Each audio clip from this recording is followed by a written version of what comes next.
રાધનપુરની referral hospital ખાતે પાટણ જિલ્લા કલેક્ટરના આદેશ અનુસાર બ્લડ કેમ્પ યોજાયો। રાધનપુર રામ સેવા સમિતિ અને સુરભી ગૌશાળા દ્વારા ભારત પાકિસ્તાનના યુદ્ધની પરિસ્થિતિને ધ્યાનમાં રાખી પાટણ જિલ્લાના કલેક્ટર એ સેવાભાવી સંસ્થાઓને બ્લડ એકત્રિત કરવા જણાવતા પાટણ જિલ્લાની અંદર 6000 બોટલ બ્લડ સ્ટોક રાખવામાં આવ્યો, જેને ધ્યાનમાં રાખીને રાધનપુર રામ સેવા સમિતિ દ્વારા કલેક્ટરના આદેશ અનુસાર બ્લડ એકત્રિત કરવાની સૂચના મળતા રાધનપુર રામ સેવા સમિતિ દ્વારા રાધનપુર હોસ્પિટલ ખાતે બ્લડ કેમ્પની શરૂ કરી દેવામાં આવ્યું હતું, જેમાં આ બ્લડ ભારતીય ફૌજના જવાનો અને અન્ય લોકો માટે રિઝર્વ રાખવામાં આવશે। કલેક્ટરે 6000 બોટલ પાટણ જિલ્લાની અંદર સ્ટોક રાખવાની સૂચના મળતા જ અત્યારે રાધનપુર ખાતે બ્લડ કેમ્પ શરૂ કર્યા છે।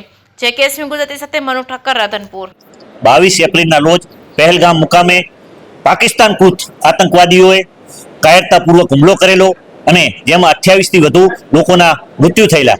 આ અનુસંધાને આપણા સેનાએ ઓપરેશન સિંદૂર ઓપરેટ કરી અને 12 થી વધુ એમના આતંકવાદીઓના ઠકાણા નષ્ટ કરેલ છે।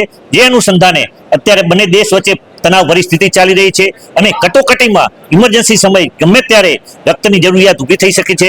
જે અનુસંધાને આજે રેફરલ હોસ્પિટલમાં બ્લડ કેમ્પનું આયોજન કરવામાં આવેલું છે।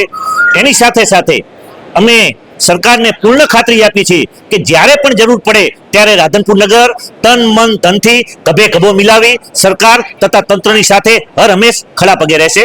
લાલાભાઈ, આશાપુર હાર્ડવેર, રાધનપુર। પહેલગામના હુમલાની બાદ દેશની અંદર જે પરિસ્થિતિ ઊભી થઈ છે તેને ધ્યાનમાં રાખીને પાટણ કલેક્ટર સાથે ચર્ચા કરતા એવું નક્કી કરવામાં આવ્યું કે પાટણ જિલ્લાની અંદર 6000 બ્લડની બોટલો તાત્કાલિક અસરથી સ્ટોક કરવો।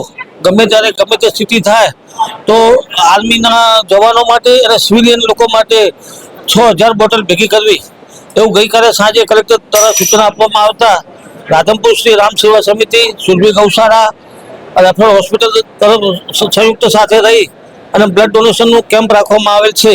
રાધનપુર ભણસાલી ટ્રસ્ટની અંદર 600 બોટલ સમાય એવી જોગવાઈ છે। તો અમારું રાધનપુર શ્રી રામ સેવા સમિતિ, સાતલપુર ગૌશાળા તરફથી બંને સાથે રહી અને અમે 600 બોટલ પૂરી કરશું। અને એના સિવાય બી રાધનપુરની અંદર કે આસપાસમાં જ્યારે પણ દેશને લગતો કોઈ પણ વિષય હશે ત્યારે શ્રી રામ સેવા સમિતિ A to Z અતિ અતિ સુધી ગમે તે કરવા તૈયાર છે। એમાં વ્યક્તિ હોય, માણસો હોય, બ્લડ હોય, સાધનો હોય, પૈસા હોય, જે કંઈ જરૂરિયાત ઊભી થશે તે રામ સેવા સમિતિ પૂર્ણ કરશે એવી હું ગામ વતી ખાતરી આપું છું। અસ્તુ પ્રકાશ દક્ષિણી, શ્રી રામ સેવા સમિતિ, પૂર્વ પ્રમુખ, નગરપાલિકા રાધનપુર।